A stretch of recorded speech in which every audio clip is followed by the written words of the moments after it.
Dito nyo naman makikita na ang mga sandata natin ay isang Vicks Vapor Rub, pero pang baby rub. Para sa kanya, isang maliit na bote ng Epic and Oil pang ilong, at mga iba't ibang kristal na mentol na dito nyo lang makikita yan. Mga sinauna pa at masarap amoy-amoyin ngayong mga malilimig na panahon at kayo'y nagkakasipon at nagkakaubo. Ang bango, di ba?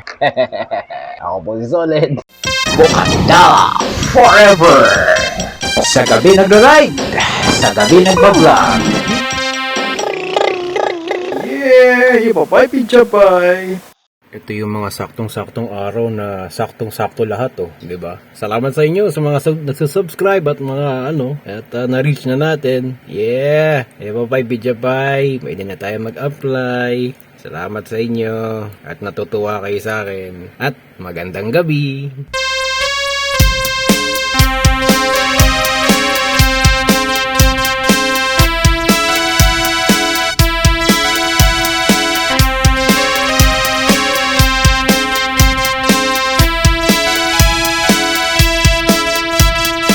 Magandang gabi! Bago tayo magpatuloy sa inyong panonood, shoutout muna sa mga bagong subscribers natin. Chinita Rider 101, Cool KM, Top Speed 68, Billy Moto, JD Moto TV, Geyser Moto Vlog, Urban Active, CTJ, Franz Vlog ZXC, Joseph Moto Vlogs, Moto Kicks, Marinducano TV, Monkey Moto, Argis Motovlog, Moto John, Motovlog Taybay, Brian Alehaga, DRG Mix Vlogs, Judward Ignacio, Biyahe ni Bahal, Daive Moto, CTB Productions, Luck Watch Zero.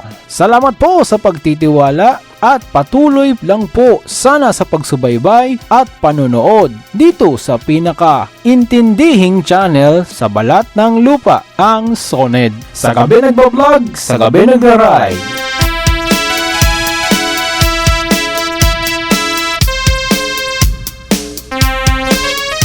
Sa pagkakataong ito, nasira na naman ang ating speedometer cable, kaya ngayon po ay magkakabit tayo ng panibagong speedometer cable sa ating motor.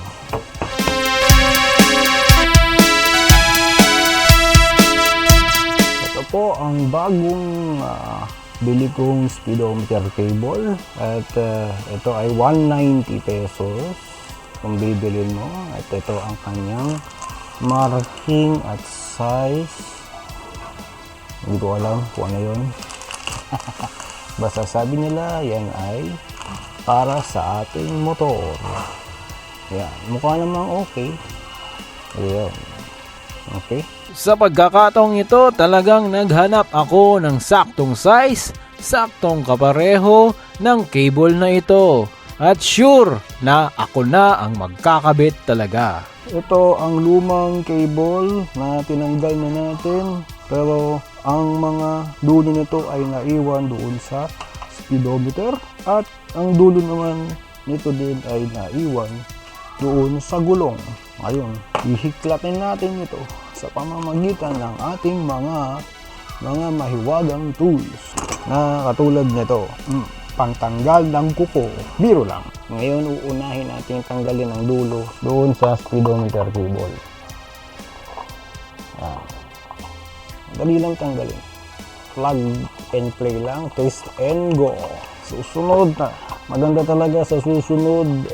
Piliin nyo yung saktong-saktong size talaga ng mga nyo. Kasi kung hindi, ito ay masisira at mabebengkong-bengkong. Pag mahaba o masyadong maikli, matanggal na natin ang dulo dito sa speedometer cable. Yan. Yan ang isang dulo doon sa pinagkakabitan ng speedometer cable. Yung last time, mahirap tanggalin ito kasi masyadong nakakabit, tapos may gumagalaw ng motor ko. Gamit tayo ng pantusok dito sa pantusok dito at sabay huhugutin natin Kasi kanina sinubukan kong hugutin bago ko magbiyahe. Hindi ko siya basta-basta mahugot. Dahil ito po ay stuck agad. Ito na naman tayo sa kahirapan na ganito. Papamura na naman tayo. Ha? Sa supot? Busok na yung kaldero! Yan na po. Successful tayong natanggal ang dulo ng cable ng speedometer. Ngayon, lagyan natin ng bagong kabitan dito. Ngayon, bago tayo magkabit ng bagong cable para sa ating speedometer, lalagyan muna natin ng pampadulas at langisan ng konti. Sana at para matanggal-tanggal konti ang mga debris at ito ay magkaroon ng lubrication. Ganun din ang bago. Kakabitan natin ng pampadulas. Laging ganyan. SOP po yan. Okay? At handa na nating ihulma dito sa motor. Ito yung close-up na umiikot yan. Ayan. Paikutin ko yung gulong. Paikutin natin yung gulong. Na ganito. Ganyan. Ayan, paikutin mo yung gulong. Habang pinapaikot mo yung gulong, dapat iikot siya ng ganyan. Nakakita nyo, umiikot. So, effective. Yan ang magpapaikot doon sa needle din natin na may mekanismo doon sa loob niyan.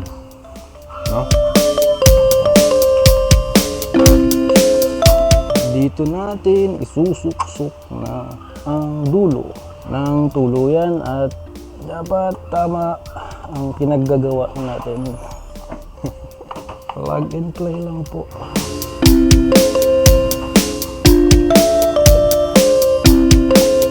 Plug and play lang ang dapat mangyayari dito. Hindi tayo pahihirapan ng buhay natin. Parang ayan, nahihirapan na ako Hindi naman tumitikip. Ayan, screw na. Lalagyan na natin ng mga pagkatapos ng mga kailangan pakita. Ang hirap nitong angulo ng mga ganito.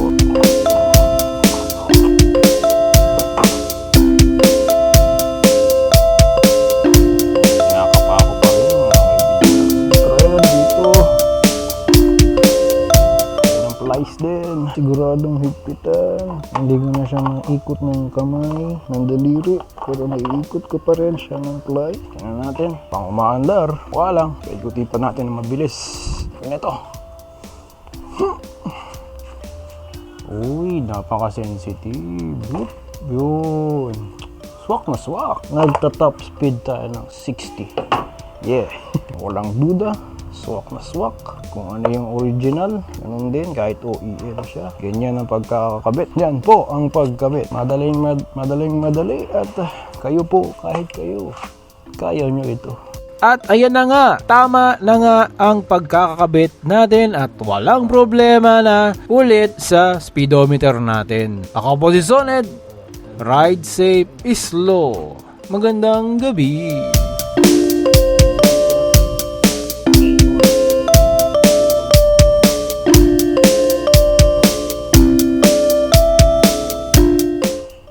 Sana may natutunan kayo sa pagkabit ng mga ganitong kaliliit na repair sa ating mga motor, ang speedometer cable. Ngayon, tingnan natin kung gumagana o hindi. Ako po si Solid. Bye-bye!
intindihing channel sa balat ng lupa, ang Soned. Sa gabi nagbablog, sa gabi nagra-ride.